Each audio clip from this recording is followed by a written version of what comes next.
సిద్ధపడుతూ ఉన్నాం. మీ కృప మాకు కలుగు చేయండి నైనా. మీకు వేలాది వందనాలు తండ్రి, మీకు లెక్కలేని స్తోత్రములు తండ్రి, మీకు వేలాది వందనాలు తండ్రి, మీకు వేలాది వందనాలు. మన దేవుడు మాట్లాడే దేవుడు, పాపంలో ఉన్న వారిని సరిచేసే దేవుడు ఆయన. ఒకవేళ బాధతో ఈ స్థలంలో ఉన్నావా, అందరూ విడిచిపెడుతున్నారని, ఎవరు నిన్ను లెక్క చేయట్లేదని ఒకవేళ ఈ స్థలంలో చేరి ఉన్నావా, ఈరోజు దేవుడు నీతో మాట్లాడబోతున్నాడు. ఈరోజు దేవుడు నిన్ను ఓదార్చబోతున్నాడు. నమ్ముట నీ వలనైతే నమ్మువానికి సమస్తము సాధ్యమని దేవుడు చెప్తున్నాడు. ఇది నన్ను నమ్మినట్లయితే, ఈరోజు నువ్వు నమ్మినట్లయితే దేవుడు నిన్ను అద్భుతముగా ఉన్నతమైన స్థితిలో నిలబెట్టబోతా ఉన్నాడు. ఈరోజు ఈ ప్రాంతంలో దేవుడు గొప్ప కార్యము చేయాలని ఆలోచన కలిగి ఉన్నాడు.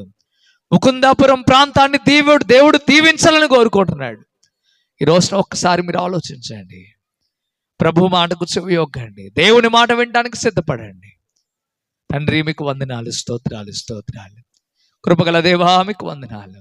ఎవరైతే పశ్చాత్తాప హృదయముతో ప్రార్థిస్తారో, ఎవరైతే కన్నీళ్లు విడుస్తూ ప్రార్థిస్తారో, వారి పక్షమున యాజ్యమాడేవాడు ఆయన. కన్నీళ్లు విడుస్తూ ప్రభు నాకు సహాయం దయచేయమని అడుగుదాం. నాకు మేలు చేయ ప్రభు అని అడుగుదాం. నా కుటుంబం మొత్తం నైనా గలిబిలిగా ఉంది, సమాధానము లేదు, శాంతి లేదు.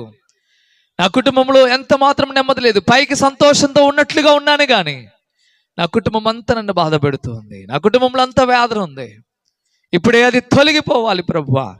నా హృదయాన్ని నేను నీకు సమర్పిస్తున్నాను. ఏ బిడ్డలైతే తీర్మానం చేసుకుంటారో వారితో దేవుడు మాట్లాడి వారికి నెమ్మది ఇచ్చి దేవుడు మంచిది. మన మధ్యలో ఉన్న దైవ సేవకులు ప్రార్థన చేస్తూ ఉండగా ఉపేంద్ర అన్న గారు వచ్చి చిన్న ప్రార్థన చేస్తారు. మనలందరినీ సిద్ధపాటులోకి నడిపిస్తారు. ఒక చిన్న ప్రార్థన.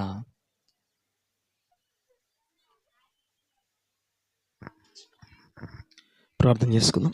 పరిశుద్ధుడా, మహోన్నతుడు మా తండ్రి, దయగల మా ప్రభా, నీకు వందనాలు, కృతజ్ఞతలు చెల్లిస్తున్నాం ప్రభా. ఈ సమయంలో తండ్రి, ఈ గ్రామ ప్రజలందరితోనూ ప్రభా, అధికారులతోనూ మా అందరితోనూ ప్రభా, నీ పిల్లలందరితోనూ మీరు మాట్లాడి ప్రతి బిడ్డను, ప్రతి కుటుంబాన్ని మీరు దీవించి ఆస్వాదించమని యేసు నామములో ప్రార్థించి వేడుకుంటున్నాము తండ్రి. ఆమేన్, ఆమేన్. మంచిది. దయచేసి అందరం కూర్చుందాం. చాలా ప్రాముఖ్యమైన సమయంలోకి వచ్చాం. మన మధ్యలో సర్పంచ్గా ఎంపికైన మోహన్ అన్న గారు మన మధ్యలో ఉన్నారు కాబట్టి వారు క్రిస్మస్ సంబంధించి కొన్ని మాటలు చెప్పాల్సిందిగా వారిని ప్రేమతో ఆహ్వానిస్తున్నాం. దగ్గరగా చప్పట్లు కొడదామా? శుభాలు తెలియజేస్తారు.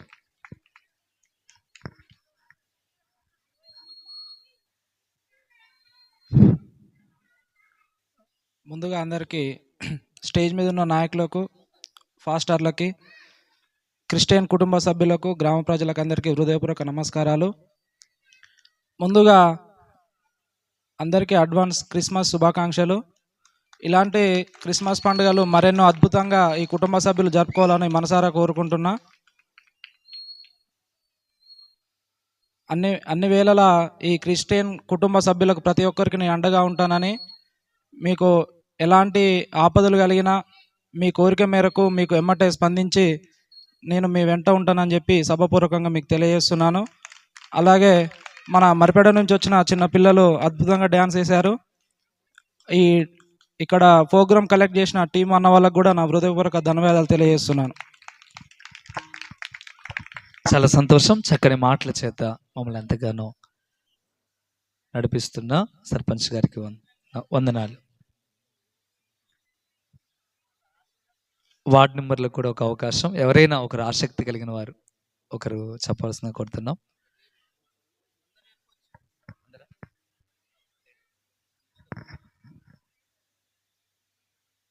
యేసయ్యకు వందనాలు. గ్రామ సర్పంచ్ గారు, వార్డ్ మెంబర్సు, పెద్దలు, యేసుక్రీస్తును అభిమానిస్తున్న అందరికీ, ముకుందాపురం గ్రామ ప్రజలందరికీ కూడా నా వందనాలు. వాస్తవం కూడా యేసు ప్రభు సిద్ధాంతం నాకు ఏది నస్తుందంటే, యేసయ్యను నమ్ముకున్న వాళ్ళు పక్కోళ్ళకి ఏదైనా ఆపద వస్తే ముందుండి వస్తారు. వాస్తవం కూడా ఆయన దబ్బున ఏదైనా అయ్యి కాలం చెల్లి దేవుని దగ్గరికి పోతే కూడా అందరు వచ్చి కూడా అతన్ని నీట్గా వ్యవహారం చేసి తీసుకుపోతారు. ఏదున్నా అమ్మాయిలు, అబ్బాయిలు, మగోళ్ళు, ఆడోళ్ళు తేడా లేకుండా కలిసి ఉంటారు యేసుక్రీస్తు దాంట్లో. నేను చూస్తున్నా, ఆపదొచ్చినా మంచైనా చెడైనా అందరూ ఒక కట్టు ప్రకారం ఉంటారు. వాస్తవం కూడా చూస్తున్నా. అట్లాగే దేవుడు ఈ ముకుందాపురం గ్రామ ప్రజల్ని దీవించి వాళ్ళని సుఖ సౌఖ్యాలతోటి బాగుపరచాలని ఆ దేవుణ్ణి కోరుకుంటున్నాను. అందరు గట్టిగా చప్పట్లు కొడదామా? అదే రీతిగా మన మధ్యలో ఉన్న దయాకర్ అన్న కూడా ఒక 2 మాటలు మాట్లాడేసిందిగా కోరుతున్నాను. మీరే దయాకర్, మీ పేరు? వెంకన్న గారు కూడా కొన్ని మాటలు మాట్లాడాల్సిందిగా కోరుతున్నాను. మన ప్రభు అయిన యేసుక్రీస్తు అతి పరిశుద్ధ నామానికే మహిమ కలుగును గాక. హల్లెలూయా. నేను చెప్పాలంటే 2006, 2007 నుంచి నాకు అత్యధికంగా ప్రియతమైన దేవుడు అంటే యేసు ప్రభు. కాకపోతే కొన్ని కారణాల వల్ల నేను అన్యుల్లో కలిసిపోయాను. మళ్ళీ 2024లో నాదొక పెద్ద గొప్ప సాక్ష్యం. అది మామూలుది కాదు. కుటుంబ సభ్యులందరూ మరణ స్థితిలో ఉండేవారు. ఆ రోజు మా ఊళ్ళో వణక తినబోయారు. మా అమ్మ అందరు పోతే నేను పోలేదు అక్కడికి. ఆ రోజు బేస్తవారం. మా పాపకు ఈ టైంకు ప్రేయర్ చేసుకుంటుంటే అన్ఎక్స్పెక్టెడ్గా ఏదో వచ్చి ఆమె స్థితిలో ఆమె లేదు. నా కూతురు బీటెక్ అంటే ఇంచుమించు 17 సంవత్సరాలు. ఆమె ఒక మతిస్థిమితం లేని దాని లెక్క తిరుగుతుంది. ఇదేంది, మేము పోలేదు కదా, ఇట్లెట్లా అయింది అని మేము కొంచెం ఆలోచించుకుంటూ ఖమ్మం పాస్టర్కి ఫోన్ చేస్తే ప్రేయర్ చేసిండు. అది తక్కువైపోయింది. మళ్ళీ తర్వాత స్టీఫెన్ అన్నకు ఫోన్ చేసిన. కుటుంబ సభ్యులు ఇక్కడ మా అత్తయ్య గారు, మా మామ, మేనత్త గారు వీళ్ళందరూ వచ్చారు, ప్రేయర్ చేసిరు. ఆ నైట్ మొత్తం ప్రేయర్ చేయడంతో నా భార్యను నా కూతురు అందరూ మంచిగా అయిపోయారు.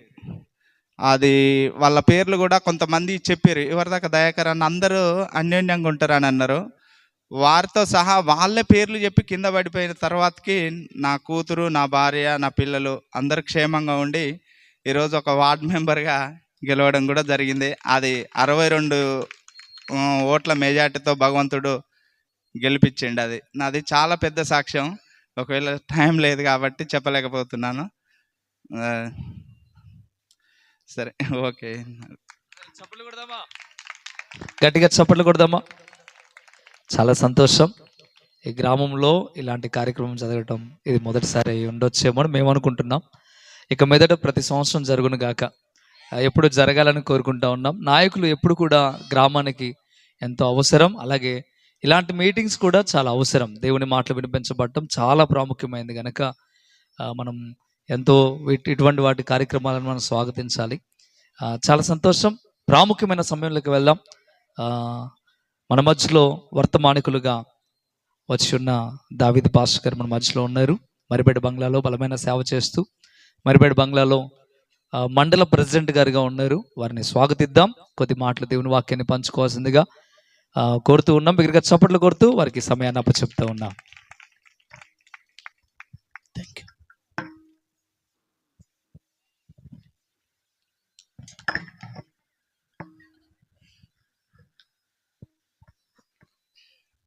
ప్రభువును రక్షకుడైన యేసుక్రీస్తు యొక్క శ్రేష్టమైన నామంలో ఈ గ్రామ వాసులందరికీ ప్రభు ప్రేరిట వందనాలు చెల్లించుకుంటున్నాను. ఆ రీతిగానే ఈ గ్రామం యొక్క బాధ్యతను ఈ గ్రామ ప్రజలు కొత్తగా ఎన్నికైన వారి మీద ఉంచారు. చాలా సంతోషకరం. నూతనంగా 5వ రోజు అనుకుంటే వాళ్ళు గెలిచి మొట్టమొదటిసారి ఈ సెమీ క్రిస్మస్కు రావడం నా హృదయపూర్వకంగా సంతోషం. దేవుడు వాస్తవంగా ఎప్పుడు ఏం జరుగుతుందో ప్రజలకు తెలియదు. 11వ తారీఖు ముందు వరకు వారు గెలుస్తామో గెలమో అనేది కూడా ఆ పరిస్థితి లోపల టెన్షన్ ప్రారంభమవుతుంది. కానీ మనిషిని యొక్క ఆలోచన వేరు, దేవుడి యొక్క ఆలోచన వేరుగా ఉంటుంది. ఆ రీతిగా ఏదేమైనా ఈ మొదటి సెమీ క్రిస్మస్కు మీరు వచ్చారు.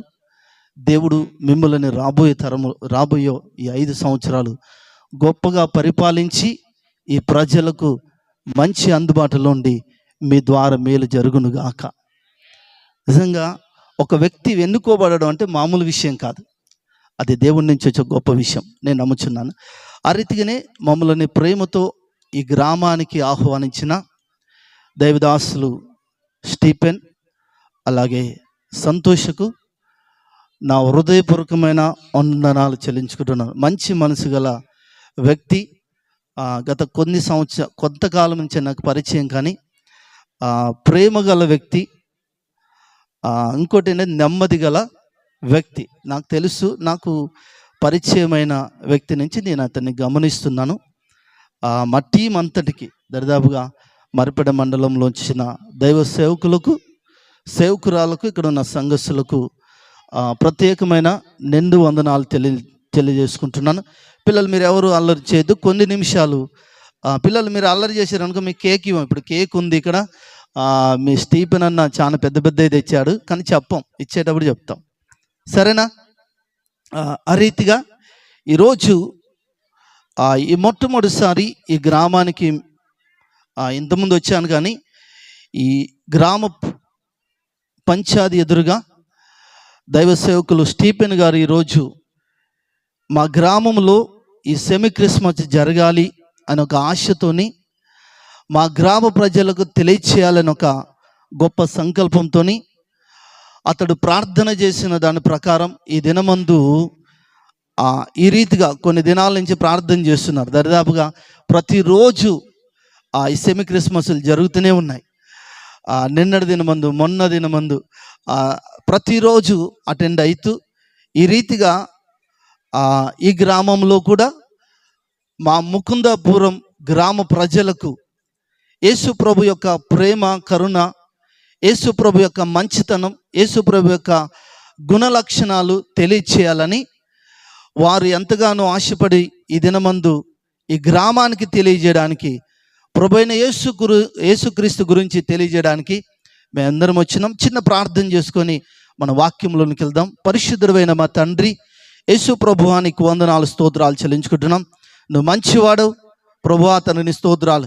ఈ గ్రామ ప్రజలను ప్రేమించేవాడు, ఈ స్టేజి మీద అలంకరించిన ఈ నాయకులను ప్రేమించే దేవుడు, ఈ ప్రజలందరినీ ప్రభువా మంచి ఆరోగ్యముల చేత నింపు దేవుడు గనుక ఈ రాత్రి మాతోని నువ్వు మాట్లాడుతున్న ప్రతి మాటను బట్టి నీకు వందనాలు. నువ్వు మాట్లాడితే మా బ్రతుకులు, మా జీవితాలు మార్చబడతాయి కనుక నువ్వు ఏ కుటుంబంలో అయితే, ఏ వ్యక్తి లోపలైతే జీవించగలుగుతున్నావో ఆ కుటుంబానికి నెమ్మది, సమాధానం అనుగ్రహించి దేవుడానికి వందనాలు. ఈ రాత్రి మాతోని మాట్లాడమని, నీ యొక్క పరిశుద్ధమైన సన్నిధి మాతో నుంచి ముందుకు నడిపించమని యేసు నామమున ప్రార్థించి వేడుకుంటున్నాం ప్రియ పరలోకపు తండ్రి, ఆమేన్. నేను కొన్ని నిమిషాలు మాత్రమే మాట్లాడతా, మన సమయం అనుకూలత బట్టి, ఎందుకంటే చలి విపరీతంగా ఉంది కనుక కొన్ని నిమిషాలు బైబిల్ గ్రంథంలో నుంచి లూకా సువార్త 2వ అధ్యాయం ఒక మాట మనం చదువుకుందాం. బైబిల్ గ్రంథంలోంచి 2వ అధ్యాయం లూకా సువార్త 11వ వచనంలో ఈ మాట సెలవిస్తున్నది. లూకా సువార్త 2వ అధ్యాయం 11వ వచనం. దావీదు పట్టణమందు నేడు రక్షకుడు మీ కొరకు పుట్టిన్నాడు, ఈయన ప్రభు అయిన యేసుక్రీస్తు. దానికి మీ కాహవలు ఒక శిశువు పొత్తిగుడ్డతో చుట్టబడి ఒక తొట్టిలో పడుకొనున్నట్లు మీరు చూచెరని వారితో చెప్పాను. వెంటనే పరలోక సైన్య సమూహము ఆ దూతతో కూడా ఉండి సర్వోన్నతమైన స్థలములలో దేవునికి మహిమయు, ఆయనకిష్టులైన మనుషులకు భూమి మీద సమాధానము కలుగునుగాక అని దేవునికి స్తోత్రము చేయుచుండెను అని రాయబడుతున్నది. ఈ బైబిల్ లేఖనాలు ఏం సెలవిస్తున్నదంటే, దావీదు పట్టణమందు నేడు రక్షకుడు మీ కొరకు పుట్టినాడు అంటున్నాడు. ఈరోజు ముకుందాపురం గ్రామ ప్రజలకు నేడు రక్షకుడు యేసు పుట్టి ఉన్నాడు. ఈ ప్రజలకు దేవుడు పుట్టి ఉన్నాడు. ఆయన పుట్టినప్పుడు వెలుగు కలిగినని రాయబడుతున్నది. ఇంకేం రాయబడుతుందంటే, ఆయన మనుషులందరికీ సమాధానము అనుగ్రహించువాడు అంటున్నాడు. భూమి మీద తనకిష్టమైన ప్రజలందరికీ సమాధానము కలుగునుగా కానీ ప్రభు అయిన యేసు అంటున్నాడు. భూమి మీద ప్రతి మనుషునికి సమాధానము కలుగునుగాక అంటున్నాడు. భూమి మీద ప్రతి మనిషినికి నెమ్మది కలుగునుగా అంటున్నాడు. భూమి మీద ప్రతి మనుష్యుడు సుఖముతో జీవించునుగా కానీ ప్రభు అయిన యేసు చెప్పబడుతున్న మాట సెలవిస్తున్నది. భూమి మీద ప్రతి ఒక్క మనిషి ఏమైపోతున్నాడు అంటే సమాధానము లేకుండా ఈ దినమందు జీవించగలుగుతున్నాం. ఎప్పుడు సమాధానముతోని మనం అనుకుంటున్నాం. సమాధానం ఎక్కడి నుంచి వస్తుంది అంటే డబ్బులు ఇస్తే వచ్చేది కాదు. సమాధానం ఎవరన్నా ఇస్తే వచ్చేది కాదు. సమాధానము మనకు తెచ్చుకునేది కాదు. సమాధానము లేక చాలా మంది ఇబ్బంది పడుతున్న ప్రజలు ఉన్నారు. దేవుడు యేసు ప్రభు ఏమంటాడంటే మీకందరికీ సమాధానము కలుగునుగా అంటున్నాడు, మీకందరికీ నెమ్మది కలుగునుగా అంటున్నాడు. ఏ కుటుంబంలో మనం చూసినట్లయితే ఆయన ఏమంటున్నాడంటే భూమి మీద తనకిష్టమైన ప్రతి ప్రజలకు సమాధానము కలుగునుగా అంటున్నాడు. భూమి మీద ప్రతి ప్రజలు, ఈ ప్రపంచంలో ఉన్న ప్రతి ఒక్క వ్యక్తి దేవునికి ఇష్టమైన వ్యక్తి. ఈ ప్రపంచంలో ఎక్కడ బ్రతికినా, ఏ ఖండంలో నువ్వు బ్రతికినా దేవుడు అంటున్నంటే వారు నాకు ఇష్టమైన ప్రజలు అంటున్నారు. వారు ఇష్టమైన ప్రజలు అంటే దేవుడు ప్రేమిస్తున్న ప్రతి ప్రజలు. నువ్వు ఏ జాతి వాడివైనా, ఏ మతములో ఉన్నా, ఏ కులములో ఉన్నా, ఎక్కడున్నా దేవుడు ఏమంటున్నాడంటే నిన్ను ప్రేమించే దేవుడు అంటున్నాడు. ప్రపంచంలో నిజంగా మనం చూసినట్లయితే ఎక్కడ లేనిది ఈ క్రిస్మస్ ప్రపంచంలో అన్ని దేశాలలో, అన్ని గ్రామాలలో, మారుమూల ప్రాంతంలో యేసు ప్రభు యొక్క పుట్టుకను ప్రతి ఒక్క వ్యక్తి జరుపుకుంటున్నాడు. ప్రతి దేశంలో జరుపుకుంటున్నాడు. ఒకటేమి అంటే ప్రతి మనిషినైనా ప్రేమిస్తున్నాడు. వాడు నల్లవాడైనా, తెల్లవాడైనా, ఏ జాతి అయినా దేవుడు అందరిని ప్రేమిస్తున్నాడు. మనం ఒకటి గమనిస్తున్నట్లయితే ఇప్పుడు మనం భారతదేశంలో ఉన్నాం కనుక ఇక్కడ అదే సూర్యుడు ఉదయిస్తాడు. అమెరికాలో అదే సూర్యుడు ఉదయిస్తాడు. జపాన్లో అదే సూర్యుడు ఇస్తాడు. ఆస్ట్రేలియాలో అదే సూర్యుడు ఇస్తాడు. సూర్యుడు ఎక్కడ చూసినా అదే సూర్యుడు మనుషుల మీద ఉదయిస్తూనే ఉన్నాడు.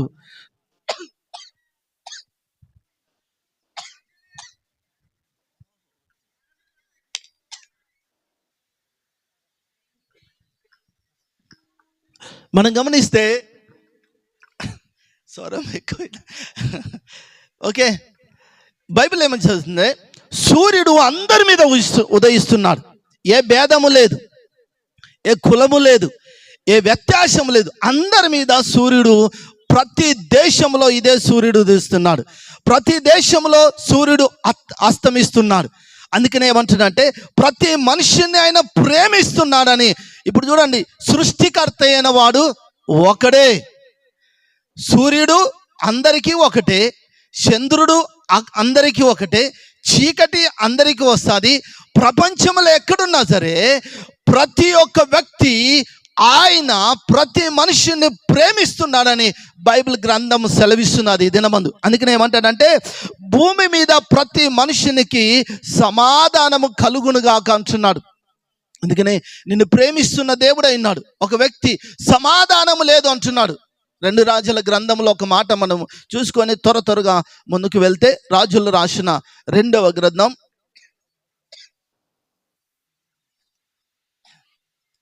5వ అధ్యాయం ఒక మాట సెలవిస్తున్నది. ఇక్కడ ఒక గొప్ప వ్యక్తి ఉన్నాడు. చదివి వినిపించినట్లయితే,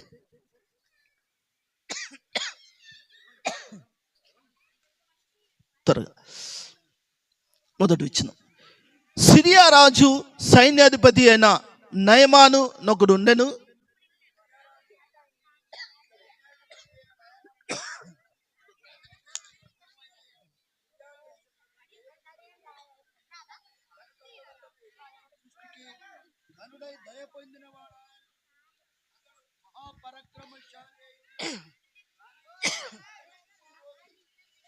చూసినట్లయితే ఇక్కడ సిరియా సైన్యాధిపతి అయిన నయమాను ఒకడు ఉన్నను.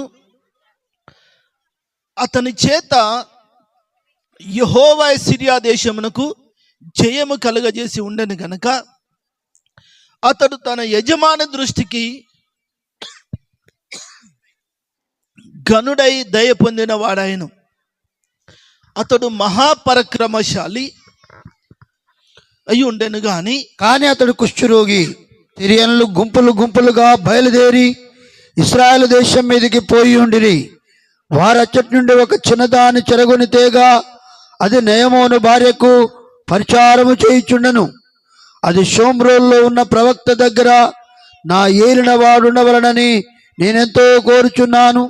అతడు నా ఏలిన వానికి కలిగిన కుష్ఠరోగము బాగు చేయనని తన యజమానురాలితో అనెను. గ్రంథంలో చూసినట్లయితే ఏమంటున్నాడంటే, సిరియా దేశం ఒక దేశం ఉంది, దానికి ఒక రాజు ఉన్నాడు. ఆ దేశం మొత్తము పరిపాలిస్తున్నాడు. ఆ దేశం మొత్తము ఏలుతున్న వ్యక్తి, అతడు ఎట్లాంటి వ్యక్తి అంటే మహాపరాక్రమశాలి, మహాకోపిష్ఠు. తర్వాత అతడు ఎట్లాంటి వాడంటే గర్విష్ఠు కూడా. అది ఎట్లాంటి వాడంటే ఆయన మాట చెప్తే అన్ని దేశాలలో వచ్చి ఆయన కాడ కూర్చోవాల్సిందే. అంత గొప్ప వ్యక్తి అయినా, అంత డబ్బులు గల వ్యక్తి, అంత మహాపరాక్రమశాలిగా ఉన్న ఆ వ్యక్తి షోమ్రోను దేశంలో గొప్ప వ్యక్తిగా అసలు నివసిస్తున్నాడు. అయితే అప్పుడు ఏమంటాడంటే, అతడు పరాక్రమశాలి అయిండని కానీ అతడు మహావేదనతో ప్రారంభమవుతున్న ఒక వ్యక్తి. అతడు చెప్పుకోవడానికి కూడా ఎక్కడో కనపడని వ్యక్తిగా జీవిస్తున్నాడు ఆయన. అయితే ఒకరోజు ఏమవుతుందంటే, దేవుని యొక్క మాట వినని వ్యక్తి ఆయన.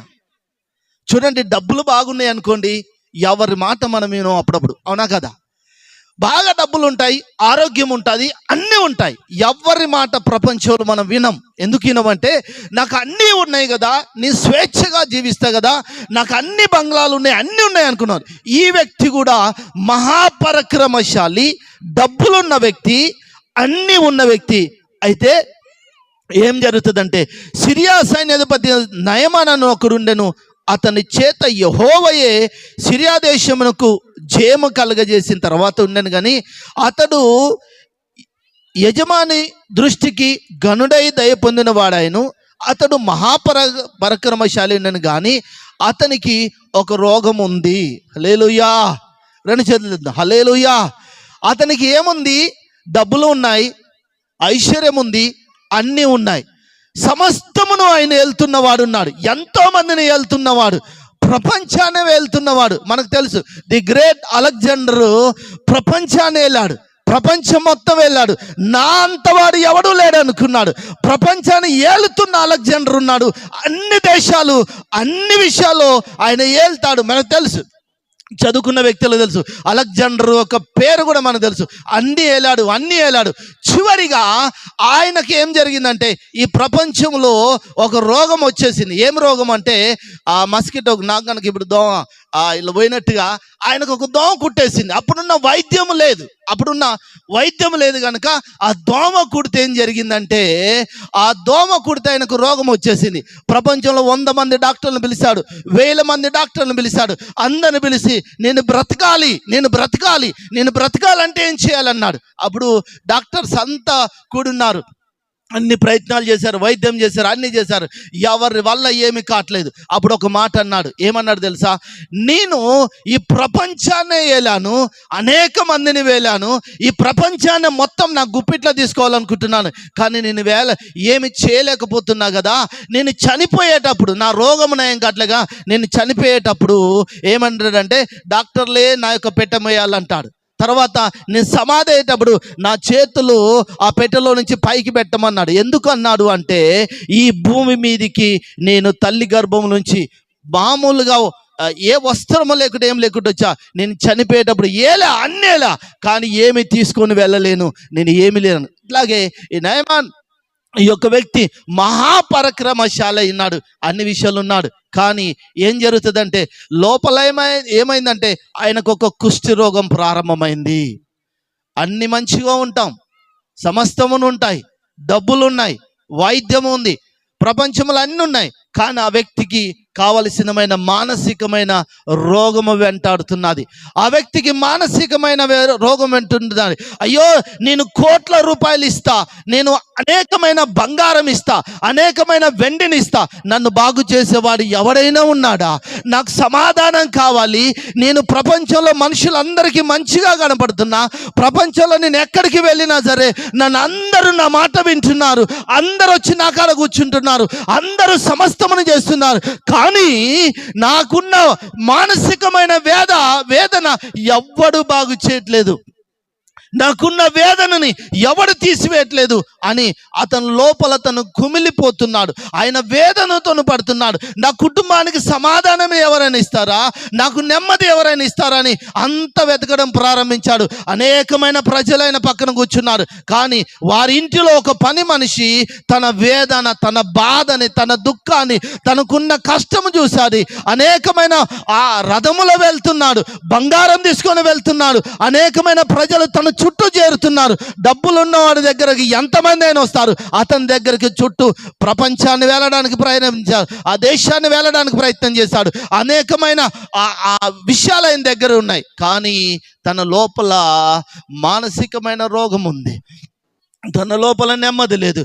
ఎవరైనా నన్ను బాగు చేస్తారేమో, ఎవరైనా నన్ను ఈ దినమందు నాకు ఉన్న బాధను తీసివేస్తారేమో అని ఆయన వేదన పడుతున్నాడు. వారింటిలో ఒక పని మనిషిని పెట్టుకున్నారు. ఆ చిన్న కుమార్తె, దాదాపు 12 ఏళ్ళు ఉంటాయేమో, ఆ కుమార్తె ఆయన బాధ చూసింది, ఆయన దుఃఖాన్ని చూసింది, ఆయన వేదన చూసి అతని భార్య దగ్గరికి వెళ్ళింది. రాజు భార్య దగ్గరికి వెళ్ళి ఒక మాట అంటది, అమ్మా, నా దేశంలో, నా గ్రామంలో, నా గ్రామాలలో ఒక వ్యక్తి ఉన్నాడు, అతని దగ్గరికి వెళ్తే ఈ రాజు బాగుపడతాడు. నా గ్రామంలో ఒక వ్యక్తి ఉన్నాడు, అతని దగ్గరికి వెళ్తే బాగుపడతాడు, నా చిన్న మాట విను అని ఆ కుమార్తె చెప్పడం ప్రారంభించింది. ఆ కుమార్తె చెప్పినప్పుడు అతని దగ్గరికి వెళ్ళి తన భార్యతో చెప్పి, ఆ భార్య తనతో చెప్తాది ఏంటంటే, నువ్వు వెళ్ళినట్లయితే ఒక దేశంలో, ఒక గ్రామంలో ఒక వ్యక్తి ఉన్నాడు, అతడు నీకు ఏం చేశాడు, నువ్వు అతని దగ్గరికి వెళ్తే బాగుపడతావు అని చెప్పాడు. బాగుపడతావు, అతని దగ్గరికి వెళ్ళు. ఆ గ్రామాల్లో ఒక గొప్ప సేవకున్నాడు, ఆ గ్రామంలో ఓ ప్రార్థనా పరుడు ఉన్నాడు, ఓ గ్రామంలో అనేకులకు సమస్యలకు తీర్చడానికి ఒక గ్రామంలో ఒక చర్చి ఉంది, అక్కడికి వెళ్తే బాగుపడతావు అని చెప్పితే తనేమన్నాడు తెలుసా? అతడు ఒక లెటర్ రాశాడు రాజు. ఆ లెటర్ ఏమని రాశాడంటే, కావాలంటే ఆ గ్రామంలో దైవజనుడిగా ఉన్నా, ఆ గ్రామంలో దేవుడు ఉన్నాడు, ఆ దేవుడే నా దగ్గరికి రావాలి, ఆ దేవుడే నన్ను బాగు చేయాలి, నేను మాత్రం వెళ్ళను. ఎందుకంటే నా దగ్గర డబ్బులు ఉన్నాయి, సమస్తం ఉన్నాయి, బంగారం ఉన్నది, కాకపోతే ఒంటల మీద, గాడిదల మీద తీసుకొని వెళ్ళి ఎంత బంగారమైన అతనికి ఇస్తాను, అతను నా దగ్గరికి రావాలన్నాడు. చూడండి, డాక్టర్కు చూడండి, ఆరోగ్యవంతులకు వైద్యుడు అక్కరలేదు, ఆరోగ్యమందరికి వైద్యుడు అక్కరలేదు, రోగికే వైద్యుడు అక్కరా. అలాగే పాపులకు దేవుడు అవసరం, కానీ నీతిమంతునికి దేవుడు అవసరము లేదు. పాపులకు దేవుడు, అందుకనే లోక పాపములు మోసుకొని పోచున్న గొర్రె పిల్ల, ఈ భూమి మీద మనుషుడు పాపంతో పుట్టాడు, ఆ పాపమును క్షమించబడడానికే పరలోకం నుంచి దేవుడు భూమి మీదకి వచ్చి నా కొరకు నీ కొరకు బలి అయి నీ పాపమును నా పాపములను క్షమించగల దేవుడు అయినాడు. అలాగే ఇప్పుడు ఎవరికి దేవుడు అవసరం అంటే, ఎవరు పాపంతో ఉన్నారో వారికే దేవుడు అవసరం. ఈ భూమి మీద అందరూ పాపము చేసి దేవుడు అనుగ్రహించి మహిమను పొందలేకపోయారు.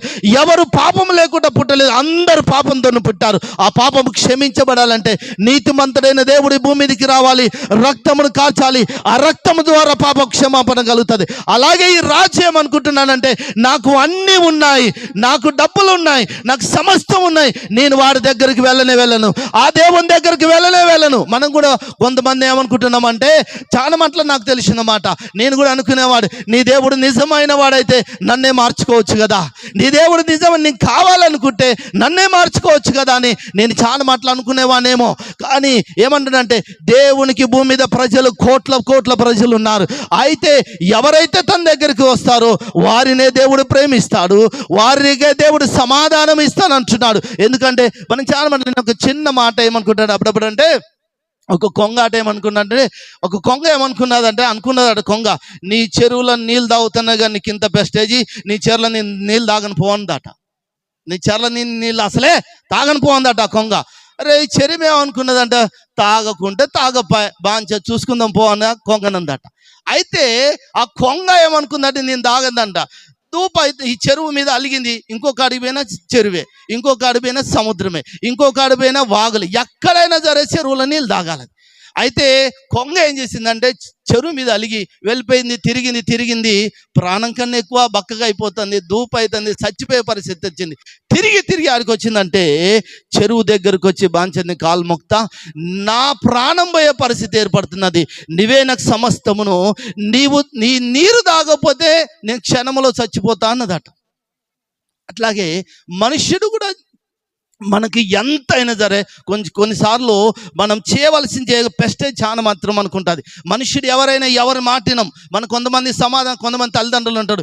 ఒక పిల్లోడు, మేము ఒక గ్రామంలో మేడపల్లి అక్కడ గ్రామంలో మేము సువార్త ప్రకటిస్తున్నప్పుడు, ఆమె డమ్మాయిగూడెంలో సువార్త ప్రకటిస్తున్నప్పుడు ఒక తల్లి వచ్చింది నా దగ్గరికి. ఏమంటదంటే, అయ్యా మా ఇంటికి రావా కొంచెం అని. ఎందుకమ్మా అంటే, వచ్చి మీ దాంట్లో కలుపుకోయ్యా మా కొడుకుని అన్నది. ఎందుకమ్మా మా దాంట్లో కలుపుకోవడం ఏందమ్మా అంటే, అమ్మన్నది, వీడు మా ఇంట్లో ఉంటే మా చావుకు వచ్చింది, వీడు ఎందుకు పుట్టాడో కానీ మేము చచ్చిపోతున్నాం, ప్రతి క్షణము మా ఇంట్లో ఎందుకున్నాడో కానీ చచ్చిపోతున్నాం అన్నది. ఆ తల్లి హృదయాభంలోకి వచ్చేది. కొడుకు దరిదాపుగా 29 సంవత్సరాలు ఉన్నాయి. ఎందుకు ఆ వేదన ఆ తల్లికి అంటే, ప్రతి క్షణమయ్యా పొద్దున్న దాకా బాగానే ఉంటాడు, రాత్రికాల సమయంలో 7 దాటిందంటే మేము మంచం కింద పడుకోవాలో, లేకపోతే బయటికి వెళ్ళాలో, లేకపోతే పక్కింటికి వెళ్ళాలో, మాకు ఈ సమాధానం లేక చచ్చిపోతున్నామయ్యా, మీ దాంట్లోకి తీసుకుపోయినా వాడు బ్రతుకుతాడేమో, నాకు వీడి చెడబుట్టాడు అంటున్నాడు. అంటే కారణం ఏంటంటే, వారి లోపల సమాధానం లేదు. సొంత కొడుకుని బట్టి వారి కన్నీళ్లు ఉన్నాయి. అయ్యో ఇంత పెద్ద కొడుకుని చేశానే, నాకు సమాధానం లేకుండా ఎందుకు పెంచాను అంటున్నారు. ఈరోజు ఆ రాజు కూడా ఏమనుకుంటానంటే, అన్ని ఉన్నాయి నా దగ్గరికి, కావాలంటే వారే రావాలనుకుంటున్నారు. ఈరోజు ఆయన ఉంటున్నాడు. ఆ చిన్న కుమార్తె అన్నది, అయ్యా నువ్వు వెళ్ళయ్యా, నువ్వు రోగంతో ఇంట్లో ఏడుస్తున్నావు, బయట మాత్రం ప్రజలకు చాలా గొప్పవాడిగా కనపడుతున్నావు, ఒక నాయకుడిగా కనపడుతున్నావు, నీ లోపల మానసికమైన బాధ నీ లోపల కనపడుతుంది. ఇంట్లోకి వస్తే ఏడవడం ప్రారంభించవచ్చు, ఇంట్లోకి వస్తే ఆ ఆయన సాక్షులు తీయద్దు, అంతా పుండ్లయ్యి రొసగారుతున్నది. ఏ డాక్టర్ దగ్గర పోయినా ఆ వైద్యము కుష్ఠరోగి బాగుపడే పరిస్థితి లేదు. వెనకట కుష్ఠరోగి ఏవైతే ఊరు బయట ఉంచేవాళ్ళు. మనకు ఒక సంఘటన జరిగింది. ఎప్పుడంటే 2019-20 మధ్యలో భయంకరమైన వైరస్ వచ్చింది, అందరికీ తెలుసు. కరోనా వచ్చినప్పుడు ఆ సొంత భార్యకు వచ్చింది అనుకో, భర్త ఏం చేశాడు, అది నా భార్యకు కరోనా వచ్చిందిగా, నాకు చాలా ప్రేమ, కరోనా వచ్చిన తర్వాత పోయి పక్కన కూర్చోరు. ఎందుకు కూర్చోరు అంటే, ఆ భార్యకు వచ్చిన కరోనా నాకు తగ్గుతా, నేను చచ్చిపోతానేమో అనే భయంతోని 1 వారం 15 రోజులు దూరంగా ఉంచుతారు. అంటే ఎంత భయంకరమైన వైరస్ కదా అది. ఎంతో మంది చచ్చిపోయారు. మా ఫ్రెండ్ ఒక ఆమె ఆగ్రాలో ఒక ఆమె ఉంటుంది, 40 లక్షలు పెట్టింది, కానీ కరోనా వచ్చి ఆ 40 లక్షలు కూడా ఆమెను బాగు చేయలేకపోయింది. కారణం ఏంటంటే, ఒక వైరస్ మనిషిని ఎంతైనా చేయగలుగుతుంది. ఒక బాధ, అనేకమైన తెగులు. ఈ యొక్క వ్యక్తికి ఉన్న కుష్ఠరోగం ఎక్కడ బాగుపడట్లే. అప్పుడు ఏమంటాడంటే, నేను వెళ్ళను, అతడే నా దగ్గరికి రావాలి. ఆ మాట చదివిన ఒక మాట ఏమంటాడంటే, త్వరగా చదివి ముగించుకుందాం, ఎందుకంటే 8వ వచనం, ఇజ్రాయేల్ రాజు తన వస్త్రమును చింపుకొని సంగతి దైవజనుడైన ఎలీషాకు వినపడినప్పుడు, అతడు నీ చదవండి ఒకసారి 8వ వచనం.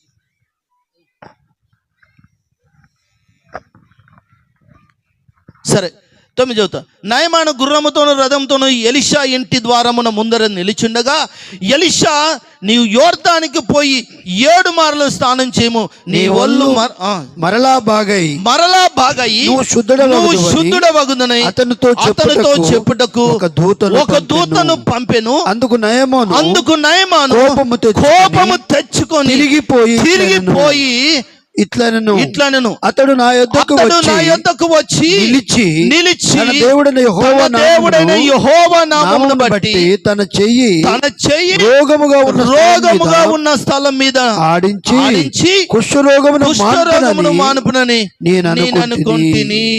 ఆయన ఏమంటాడంటే, మొత్తానికి అతనుకున్న మనుషులందరూ తీసుకొచ్చారు. చర్చి దగ్గరికి ఉన్న దైవ సేవకుడు ప్రార్థన చేస్తున్నాడు.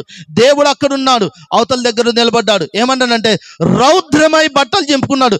నేను వంగను అతని దగ్గరికి పోనన్నాడు. ఇప్పుడు ఎవరు అవసరం? నీ రోగం పోవాలంటే నీకు డాక్టర్ అవసరము, నీకు సమాధానం కావాలంటే నీకు దేవుడు అవసరము, నీకు నెమ్మది కావాలంటే నీకు దేవుడు అవసరము. వచ్చాడు, బంగారం తీసుకున్నాడు, వెండి తీసుకున్నాడు, కింది వచ్చిన రాయబడుతుంది, అన్ని తీసుకొని వచ్చాడు. అతడు మామూలు వ్యక్తిగా, ఒక మహారోషం కలిగే వ్యక్తిగా దైవ సేవకుడు ప్రార్థన చేస్తున్నాడు. అయ్యా నా దేవుడు అంటే దేవుని మాట తక్షణముగా సేవకుని దగ్గరకు వస్తున్నది. కానీ రాజుకు లోపల ఏముంది? రోగమున్నా గర్వం ఉంది. రోగమున్నా కూర్చోడు. రోగమున్నా అతను తగ్గించుకోవట్లేదు. బాధ ఉన్నా కూడా బయటికి ఏమంటున్నా అంటే నా వల్ల కాదు అంటున్నాడు. సమాధానం ఇంట్లోకి పోతే లేదు. అతను రాత్రి నిద్ర పట్టట్లేదు. ఆ కుష్ఠ రోగానికి ఏడుపు ఒకటే తక్కువ ఉంది, కానీ బయటికి ప్రజలకు మాత్రము ఎట్లో కనబడుతున్నాడు. అప్పుడు ఏమంటాడంటే, రాజా నేను మాత్రం నీ దగ్గర వంగను, నీ దగ్గరికి మాత్రం రాను, కావాలంటే నువ్వే నా ఊరికి రా. దేవుడా నువ్వు కావాలంటే నా దగ్గరికి రా, నేను రాను అన్నాడు. దేవుడా నువ్వు కావాలంటే నా దగ్గరికి రా అంటున్నాడు. దేవుడు అందరిని ప్రేమిస్తున్నాడు. లోకములు దేవుడు ఎంతో ప్రేమించను, లోక మనుషులు ఎంతో ప్రేమించను. ఆయన దగ్గరకు వచ్చి వారిని ఎవ్వరు ఎంత మాత్రం త్రోసివే దేవుడు కాడు అని బైబిల్ గ్రంథం సెలవిస్తున్నది. ఈ రాజు మాత్రమే అనుకుంటున్నానంటే, నేను మాత్రం అతని దగ్గరకు పోను, వంగను, నమస్కారం చేయను, నేను మాత్రం వెళ్ళను. చూడండి, లోపల బాధ ఉన్న బయటికి చాలా బాగా కనపడతాం, లోపల కష్టం ఉన్న బయటకు కనపడతాం, ఇంట్లో సమస్య ఉన్న బయటకు కనపడతాం. ఎవ్వరికి చెప్పుకోలేని బాధ, కానీ సృష్టికర్త అయిన దేవునికి నువ్వు చెప్పుకోగలిగితే, దేవుడాన్ని నువ్వు పిలవగలిగితే దేవుడు నీకు సమాధానం అని. అందుకనే ఇందాక మనం మాట్లాడుకున్నాం, యేసుక్రీస్తు నీ లోపల పుడితే, యేసుక్రీస్తును నువ్వు నీ లోపల ఉండగలిగితే నీకు సమాధానం, నెమ్మది అనుగ్రహించబడుతుంది. యేసు ప్రభు ఏమంటున్నా అంటే, ఇక రాయబడుతున్నది, రాజా నేను మాత్రం రాను, తిరిగి వెళ్ళిపోతాను. అక్కడ ఉన్న ఒక నాయకుడు అతని దగ్గర అంటాను, అయ్యా అతడు నిన్ను వెండి ఇవ్వమనిలే, బంగారం ఇవ్వమనిలే, ఒక ఆట నిన్ను కొయ్యమనలేదు, నేనేమనలేదుగా, కేవలం వచ్చి మోకరించమన్నాడే, కేవలం వచ్చి అతని దగ్గర మోకరించమన్నాడే.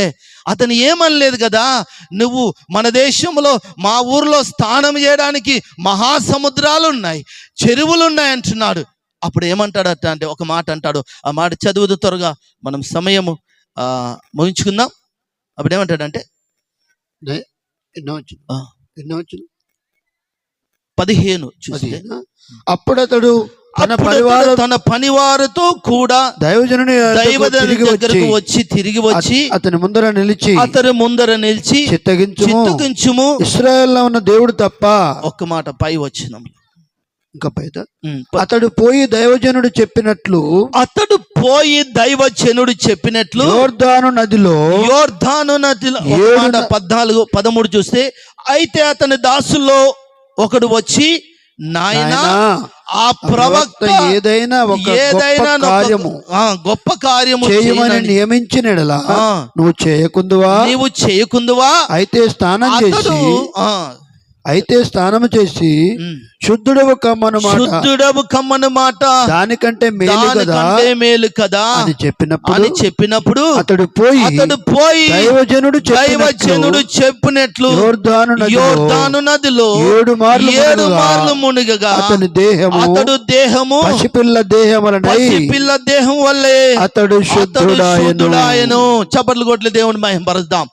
ఎంతో భయంకరమైన వేదన, బట్టలు చింపుకొని నేను అన్నాడు. కానీ ఒక వ్యక్తి చెప్పాడు, అయ్యా ప్రవక్త, అతడు దాసుడు చెప్తున్నాడు, నా యజమానుడా, అతడు ఏమీ అనలే, నిన్ను కోరలేదు, ఏమి ఇవ్వమనలేదు, కానీ అతడు చెప్పిన మాట ప్రకారం దేవుడే చెప్తున్నాడని మాట ప్రకారం నువ్వు మోకరించి ప్రార్థన చేసుకో. నువ్వు మోకరించి దేవుడు నీ దగ్గరికి వస్తాడు. నువ్వు ఏ విధమైన సమస్యలతోనున్నా, దుఃఖముతోనున్నా, నీ ఇంటిలో యేసే అని పిలువు. దేవుడు నీ పిల్లలకు, నీ కుటుంబానికి సమాధానం అనుగ్రహించును గాక. ఇప్పుడు ఏమంటున్నాడంటే, ఆయన రాజు అంటున్నాడు, ఆయన అంటున్నాడు, దైవ సేవకుడు దేవుడు చెప్పిన మాటను విన్నాడు, వెళ్ళాడు, ప్రార్థన అయిపోయింది, స్నానము చేసి ఏదైతే చెప్పాడో ఆ వ్యక్తి పసి పిల్లవాని దేహము, చిన్న పిల్లవాని దేహం ఎట్లయిందో అట్లయి శుద్ధుడయ్యాడు. శుద్ధుడయ్యాడు. అప్పుడు అంటున్నాడు ఒక మాట 15లో అంటాడు, అప్పుడు అతడు తన పని వారిలో కూడా దైవజను దగ్గరికి తిరిగి వచ్చి అతని ముందర నిలిచి చిత్తగించుము, ఇజ్రాయేలులో దేవుడు తప్ప లోకమంతటి అందును మరొక దేవుడు లేడని నేను ఎరుగుదును. ఇప్పుడు చెప్తున్నాడు, ఎంతో తిరిగా వైద్యులను పిలిచా, ఒక 100 మందిని పిలిచా, నాకున్న డబ్బులు బట్టి ఎక్కడ నా వల్ల కావట్లేదు, నా శుద్ధి రోగము నాకున్న బాధ పోలేదు. కానీ ఆ వ్యక్తి ప్రార్థన చేసినప్పుడు, ఆ వ్యక్తి మోకరించినప్పుడు ఇప్పుడు ఏమైందంటే ఆయన అంటున్నాడు, ఎప్పుడైతే తన లోపల యేసు ప్రభుని వచ్చాడో, ఎప్పుడైతే దేవుడు తను దర్శించాడో, అతని లోపల గర్వం పోయింది, అతని లోపల నెమ్మది వచ్చింది, అతని కుటుంబానికి సమాధానం వచ్చింది, అతనుకున్న సమాధానం వచ్చింది. కింది వచ్చినప్పుడు ఏమంటాడంటే, అతను వచ్చి అంటాడు, అయ్యా నువ్వు చేసిన పనికి ఎంత బంగారం కావాలో తీసుకో, ఎంత వెండి కావాలో తీసుకో. అప్పుడు అంటాడు 17వ వచనంలో, అప్పుడు అంటాడు అతడు కింది వచ్చిన 16 ఎలీషా ఎవని సన్నిధిని నేను నిలబడినాను, ఇశ్రాయేలైన దేవుడైన యెహోవా జీవంతోడు నీకేమి చేసినను నేనేమీ తీసుకోనను అని చెప్పెను. నయమాను అతను ఎంతో బతిమలాడినను, నయమాను ఎంతో బ్రతిమలాడుతున్నాడు, ఒప్పకపోయెను. ఇప్పుడు ఏమంటున్నానంటే, అయ్యా ఈ ప్రపంచంలో నాకు సమాధానము దొరుకుతుందామన్నా అనేకమైన ప్రజలు నా దగ్గరికి, శాస్త్రులు పండితులు అందరూ ఉన్నారు, వైద్యులు ఉన్నారు, ఎక్కడికి వెళ్ళిన రాలే. కానీ నా ఇంట్లో ఒక చిన్న వ్యక్తి, ఒక చిన్న అమ్మాయి మాట నేను వినగలిగి నీ మాట గురించి. చూడండి, చాలా మంది ఒకసారి మనకు చిన్నపిల్లలు సమాధానం చెప్పాల్సిన అవసరం వస్తుంది. హల్లెలూయా. ఒక వ్యక్తి తాగాడు అనుకోండి, బాగా ఇంట్లో తాగుతున్నప్పుడు ఆ పిల్లోడు కూడా ఇంట్లో, నాకు తెలిసిన ఒక పిల్లోడు ఉన్నాడు, ఆ పిల్లోడు చర్చికి వచ్చేది, అరే మీ డాడీ బాగా తాగుతాడు కదరా అంటే, అంకుల్ బాగా తాగుతాడు, ఏం చేయాలి అంకుల్ అంటే, వచ్చే వారం చర్చికి రమ్మంటారా అని నేను చెప్పిన తర్వాత ఆ పిల్లోడు డాడీ చర్చికి పోతే మనకు సమాధానం వస్తుంది అని అన్నట్టు. అరే సమాధానం లేదు, పోరా నువ్వు నాకు చెప్తావు అని అంట. ఓ పిల్లోడు అట్లాగనే ఏం జరిగిందంటే, చిన్నపిల్లోడు అక్కడ ఆ పెద్ద ఆయన తండ్రి ఇంట్లో కదా, ఆయన క్వార్టర్ తీసేదాకా అక్కడైతే ఈ పిల్లోడు 9 సంవత్సరాలు 8 సంవత్సరాలు ఉంటాడు. ఆ పిల్లోడు కూడా వాళ్ళ డాడీ ఎట్లా చేశాడో దాంట్లో నీళ్ళు పోసుకున్నాడట, అట్లనే తాగడానికి ప్రయత్నం చేశాడట. అదంతా అయిపోయింది, ఖాళీ సీసేగానే దాంట్లో వేసుకున్న తర్వాత వాళ్ళ డాడీ అక్కడ గమనిస్తుందట, ఏం చేస్తున్నారో నువ్వు అన్నడట. అంటే డాడీ నువ్వు రాత్రి తాగావు కదా, అదే క్వార్టర్ తీసి నువ్వు ఎట్లా తాగినావు, నేను ఎట్లా తాగుతానంటే, బుద్ధి లేదారా నీకు, నీ బుద్ధి లేదా, గింత లేవు కానీ అది తాగుతావురా అంటే, ఈయనకి నేర్పించింది ఎవరు నేర్పించారు? తండ్రి. మనం అనుకుంటున్నాం నా కొడుకు నేనేం చేసినా గమనిస్తాడు, నా బిడ్డ నేనేం చేసినా గమనిస్తుంది. 8 సంవత్సరాలు 7 సంవత్సరాల పిల్లలు మనం ప్రతిరోజు మన కుటుంబంలో మనం గమనిస్తారు. తండ్రి ఒక భాష ఏందో గమనిస్తారు. తల్లిదండ్రులు బాగా తన్నుకున్నారు అనుకోండి, పిల్లలాట తల్లిదండ్రులు ఆట ఆడుకుంటారట. మీకు తెలుసా? నేను ఒకసారి అన్నా, ఏరా అంటే అమ్మ నాన్న ఆట ఆడుకున్నా అంటారట. అమ్మ నాన్న ఆట ఏందిరా, అరే అమ్మ నాన్న ఆట ఆడుకుందామా అని. వాళ్ళ స్కూల్ బంద్ అయిపోయింది ఒక రోజు అట, అమ్మ నాన్న ఆట ఆడుకుందాం, అమ్మ ఎట్లా ఆడుకుందో నాన్న ఎట్లా ఆడుకుందో అట్లా ఆడుకుందంటారా. ఆ స్కూల్ బంద్ అయ్యి ఇంట్లో తలుపులు పెట్టిరట. వాళ్ళ అమ్మ నాన్న అయితే ఉద్యోగం పోయి ఇచ్చిరట. మధ్యాహ్నం సాయంత్రం 4 గంటలకు వచ్చేసరికి ఇంటి డోర్ తీసిరట. తీసేసరికి అక్కడ టీవీ అక్కడ ఉందట, మెత్తలు అట్టున్నాయట, గిన్నెలు అక్కడ ఉన్నాయి అటు అన్నాడు. ఏంద్రా ఇవన్నీ ఇట్లా చేసిరంటే, ఏం లేదు మీ ఇద్దరు అమ్మ నాన్న మేము అడిగినప్పుడు రాత్రి ఏమంటారంటే, డాడీ ఏంది అట్లా గిన్నెలు ఎత్తేతానంటే, అరే మమ్మీ నేను ఆడుకుంటున్నావురా అనరట. మీరు ఏం ఆట ఆడుకున్నారో డాడీ, మేము అదే ఆట ఆడుకున్నాం నేను చెల్లి అనరట. కర్మరా నాయన. అంటే మనం ఏది చేస్తే పిల్లలు అది గమనించగలుగుతారు, అవునా కదా? మనం ఇంట్లో తన్నుకున్నాం అనుకోండి, వారి లోపల వస్తుంది.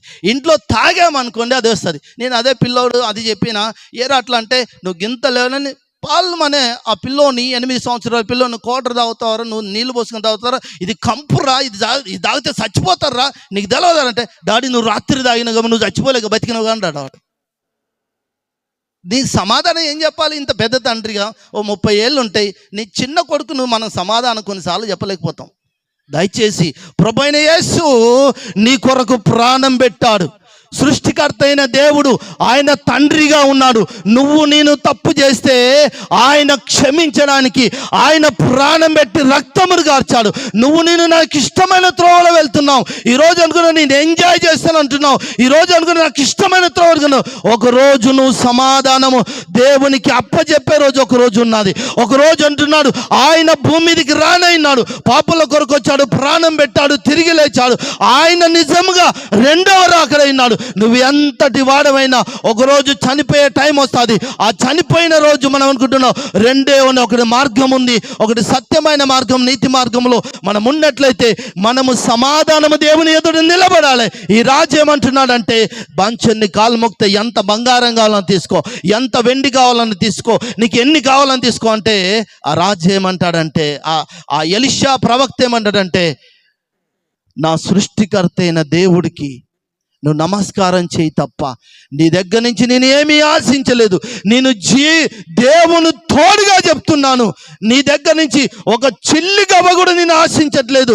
నా దేవుడు ఏమంటున్నాడంటే, నువ్వు బంగారం వద్దు, నీ వెండి వద్దు, కానీ నీ హృదయాన్ని మాత్రము నా తండ్రి అయిన దేవునికి యేసు ప్రభుకు నువ్వు అర్పించుకుంటే నీ కుటుంబంలో నెమ్మది వచ్చాది. ఈ రాత్రి ఇక్కడ ఉన్న వారికి సృష్టికర్త అయిన దేవుడు అదే అంటున్నాడు, నీకు సమాధానము నెమ్మది దేవుడు అనుగ్రహించును గాక. నీ కొరకు ప్రాణం పెట్టిన దేవుడు, నీ కొరకు తిరిగి లేచిన దేవుడు, ఆఖరి రక్తం వరకు కార్చి ఆయన శిలువ మీద బలియాగమై తిరిగి లేచిన దేవుడు అయినాడు. హల్లెలూయా. ప్రపంచంలో మూడే చేసుకుంటామండి. ఏది చేసుకున్నా సరే యేసు ప్రభు ఒకటి పుట్టక దినమందు ఒకటి పుట్టక చేసుకుంటాం. ఇప్పుడు చేసుకునేది ఏంది? క్రిస్మస్, బర్త్డే చేసుకుంటాం. రెండోది ఏం చేస్తాం మీరు తెలుసా? చనిపోయిన రోజు చేసుకుంటాం. మూడోది ఏం చేస్తాం? Good Friday. రెండోది గుడ్ ఫ్రైడే, ఆయన సిలువ వేశాడు. మూడోది ఏం చేస్తాం? ఈస్టర్, తిరిగి లేచిన దేవుడు చేసుకుంటాం. మనం ఏం చేసుకుంటాం? ఒక మనిషికి రెండే, బర్త్డే, డెత్ డే, ఈ రెండే చేసుకుంటాం. కానీ యేసు ప్రభుకు ఒకటి బర్త్డే ఉంది, ఒకటి డెత్ డే ఉంది, ఒకటి పునరుద్ధరణ దేవుడైన యేసు ప్రభు తిరిగి లేచిన దేవుడైంది. ఈరోజు మనం ప్రపంచంలో ఉన్న ఏ వ్యక్తి అయినా యేసు ప్రభు నిన్ను నన్ను పిలుస్తున్నాడు కనుక ఈ రాత్రి నువ్వు అంగీకరించినట్లయితే నీకు సమాధానము దేవుడు అనుగ్రహిస్తాడు. చిన్న ప్రార్థన చేసుకుందాం. ప్రతి ఒక్కరూ నీకు సమాధానం లేకుంటే మనం అనుకోవచ్చు, ఈ రాత్రి నువ్వెవరివైనా సరే నువ్వు యేసు ప్రభుని అంగీకరించకపోయినా రాజు అనుకుంటున్నాడు, నాకు అనేకమైన డబ్బులు ఉన్నాయి, నాకు అనేకమైన కోట్ల అధిపతి అయిన నేను నా దగ్గరికి వస్తారు అని అనుకుంటున్నాడు, కానీ సమాధానము లేదు. ఈరోజు దేవుడు నీ కొరకు నా కొరకు అందరం కూడా ప్రార్థనలో ఉందాం. మనం అందరం కూడా కళ్ళు మూసుకుందాం. నిజంగా దేవుడు గొప్పవాడు అనే విషయాలు మనం తెలుసుకుందాం. నయమాను కుష్ఠరోగం పోవడానికి గల కారణం తన గర్వాన్ని విడిచిపెట్టాడు. నిజ దేవుడైన యేసు ప్రభు దగ్గరకు రావడానికి ఇష్టపడ్డాడు. ఈరోజు మనం అందరం కూడా అటువంటి తీర్మానానికి మనం వద్దాం, ప్రార్థన చేద్దాం. మన మధ్యలో ఉన్న మత్తయ్య అన్న గారు వచ్చి ప్రార్థన చేస్తారు.